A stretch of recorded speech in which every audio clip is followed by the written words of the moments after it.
have fallen by the wayside. It wasn't too long ago when it was not cool to be out in the sun. It was not cool to have a suntan. And women were taught never, under any circumstances, let the sun touch your skin.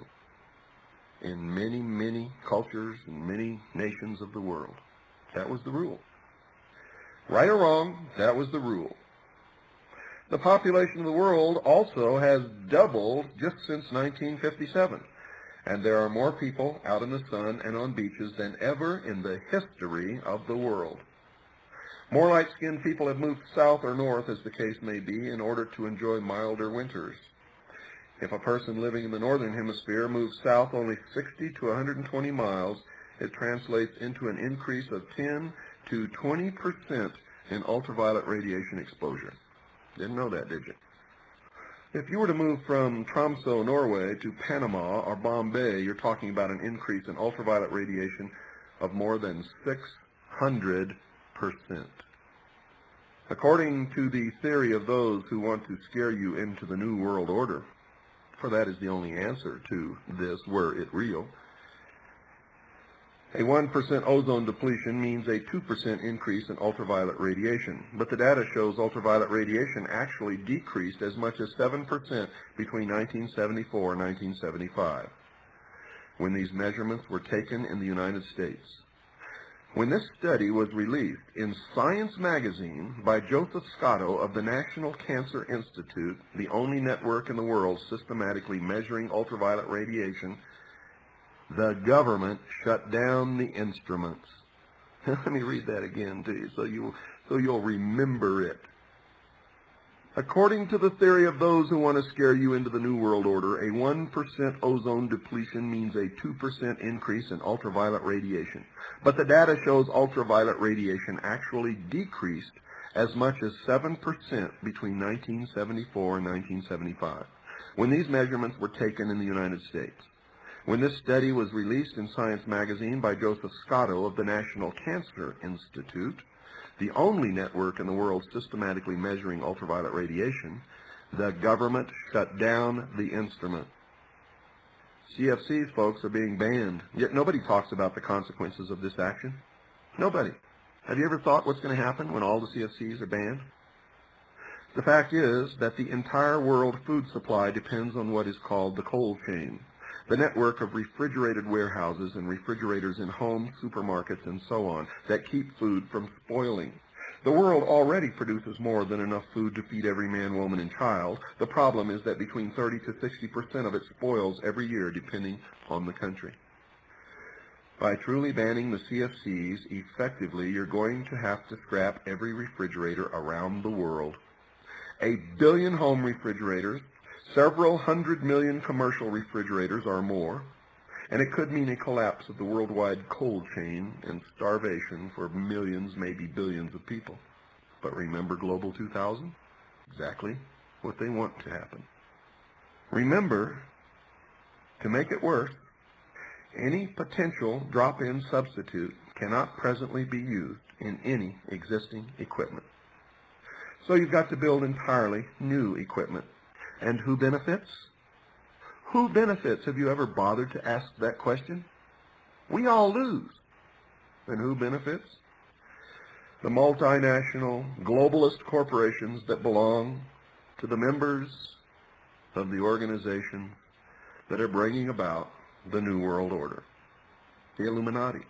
Those who manufacture new equipment and the chemical companies that could make hundreds of billions of dollars in revenues every year from the ban of CFCs. Hundreds of billions of dollars every year, folks. Where's that money going to come from? It's going to come right out of your pockets. Because all frozen food will have its price raised in order to pay for the new refrigeration equipment to keep it frozen and cool. And you're going to have to buy new freezers and new refrigerators and new air conditioners. And your cars are going to have to be retrofitted for a new air conditioner if you want an air conditioner. And it's all going to come out of your pocket because you've fallen for one of the biggest hoaxes ever. Because you were too stupid to check on the data and see for yourself. You're going to pay through the nose. The ozone depletion theory is a fraud. There is no significant increase or decrease in ozone, no significant increase or decrease in ultraviolet radiation. The threat does not exist. It is not there. It has been proven time after time after time. There's one other thing that you need to know. The patents on chlorofluorocarbons, CFCs, are expiring. That means that anybody can now produce CFCs, or chlorofluorocarbons, and much cheaper, so that the cost of having air conditioners in your car, in your home, having freezers and refrigerators in supermarkets, meat distribution plants, and in your home would be much cheaper. But it also means that the multinational globalist corporations who have held these patents will lose money. So they're developing replacements for chlorofluorocarbons that not only will cost more, but will make all of the old air conditioners, refrigerators, and freezers obsolete, and will create an entirely new business. And they will make hundreds and hundreds of billions of dollars every year. So you see, folks, we had all better wake up. You know, irregardless of what you hear me say on this show, I care about each and every one of you deeply, or I would not be doing this. All of you who have sent in to join the Citizens Agency for Joint Intelligence, I want to tell you that we have your letters. We are processing them. We will be getting the information and the materials out to you very shortly.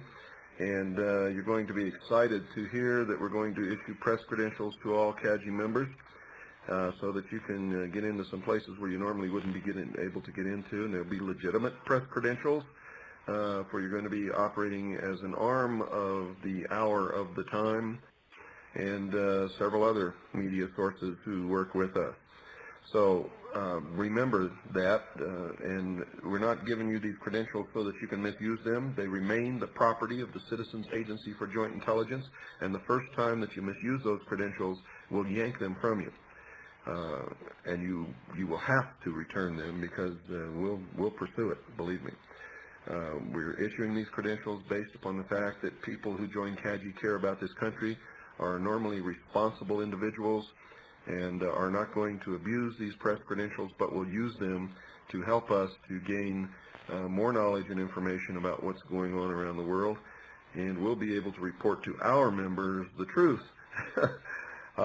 as much as we possibly can, rather than what you get out of the controlled media. And if you don't believe the